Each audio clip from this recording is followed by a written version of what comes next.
Hello. Okay, so today I'm going to show you basically the rough workflow for how to try and binderize a repository that you'll be showing at the PyHEP workshop.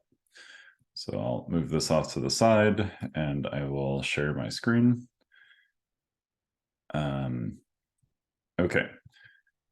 Right. So right now, you're seeing the logged out view of if you go to the GitHub repository that was shared with you in this email. This is under my personal GitHub, and then this PyHEP notebook talk example. And I have this zoomed in a little bit to hopefully make it a little bit easier for you to see. This basically presents kind of a minimal example of what might be necessary for your talk. So let's say that you have your talk notebook, talk.ipynb, that's inside of the repository. What you're going to want to do is you're going to want to make sure that in this repository there is a binder directory.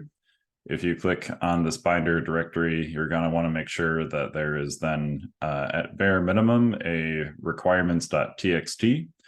Inside this requirements.txt, this is basically going to define all of the high-level dependencies that you're actually going to be using and importing in your notebook and your talk. Additionally, what's great to have just in general and also for reproducibility into the future is you're going to want to have a runtime.txt file as well. This runtime.txt file is just going to be something like Python dash and then the version of CPython that you're using. So for this talk, I'm using Python 3.11, but that can be changed to whatever you want. If we backtrack out, you'll see there's also an app.txt. This is an optional configuration file as well that basically just says if there's any operating system level packages that you would want to try and apt install, then you can use that. All of this is covered in some detail in the repository README as well. So also down here, if you have more advanced configuration settings, there's a link here to this binder configurations file page that if I open up here, you'll see basically walks you through on the binder docs, all the different configuration files. So for example, let's say you're using a Conda environment that you want to try and use instead of just a pip requirements.txt file. Here, this gives you basically the information on where this should be and what's going to happen, and that if binder detects that there's an environment.yaml file under the binder directory, it's going to default to that over the requirements.txt or the runtime.txt. So if you want to use Conda, make sure that you read this information. Okay, so now that you have your binder directory with your configuration files as well as your talk, the next thing you want to do is make sure that you actually have a shareable link to the BinderHub instance that we're going to be using at the workshop.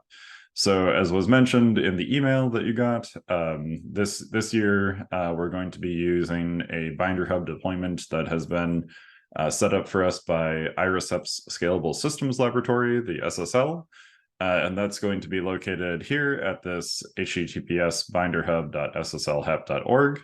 That was included there as well. So the way that we're going to set this up is that first we're going to copy this. Well, we can come back to that. We're going to need this this URL, but the first thing we're going to do is we're going to open up this URL, and you might see a slightly different page than this for authentication. But the important thing here is that you need to be authorized to use this. So if this is the first time, so go ahead and try and sign in using the CI login as will be followed up here. But if for whatever reason you don't get you get rejected, then you might need to go ahead and register for access, and you can do that just by clicking here. I already am registered though, so I'm going to hit authorize users only. And this will now bring me to the CI login service. So I'm going to select as my identity provider CERN. I think this is the one that will be known to work, but we're going to try and make sure that maybe a few others work as well. Like, for example, Orc ID And I think also GitHub is available, but if you have CERN credentials, go ahead and try and use that. So I'm going to hit log on. So this is now going to direct me through CERN's single sign-on to try and gain access here. So I'm going to type in my username and then my password, which I'm going to get off screen for a second.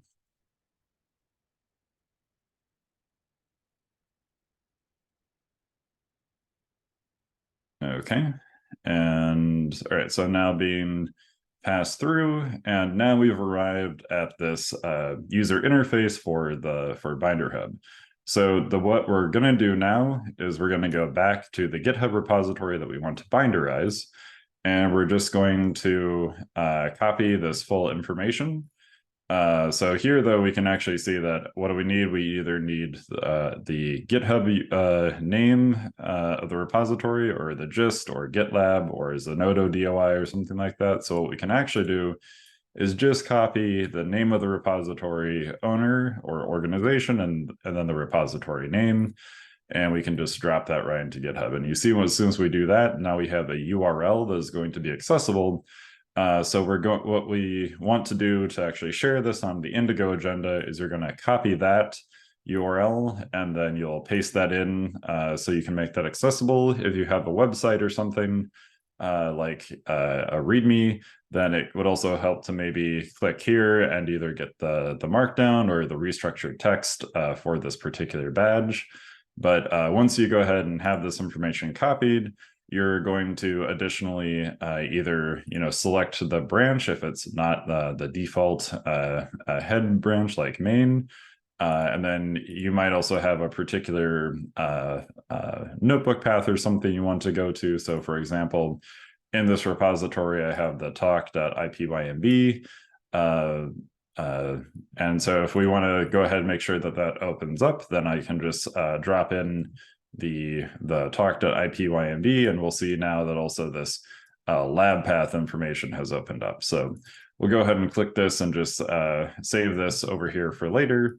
But if we now go ahead and say launch, then what's going to happen is normally it will go through a build phase. But as you can see, I've already built this in the past. It's found that there's an image that is already cached. And so the BinderHub is now trying to actually launch into this for us. And this should take maybe just a minute or so. And hopefully we will be up and running.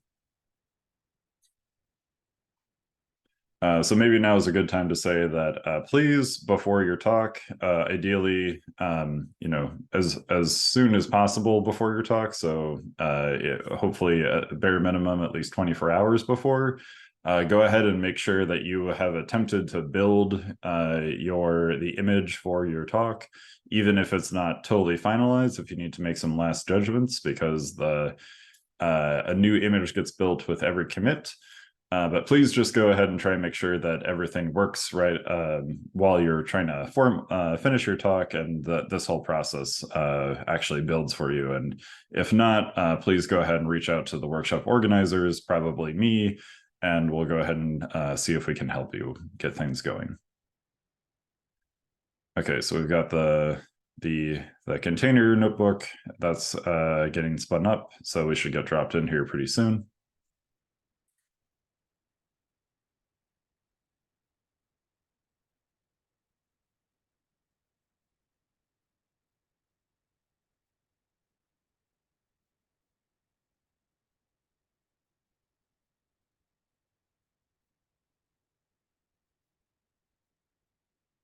Okay, well, maybe given the time that I'm actually trying to run this, that the BinderHub instance might not be super responsive right now, but in general, this will go ahead and spin up for you. And the important thing is you're going to want to make sure that you have this URL and that this can get linked on the Indigo agenda so that everyone else can click this and spin it up to follow along with your talk as you go. So if there's any questions, please reach out to us, and or also just come and open up a GitHub issue, and we'll be more than happy to try and help you out.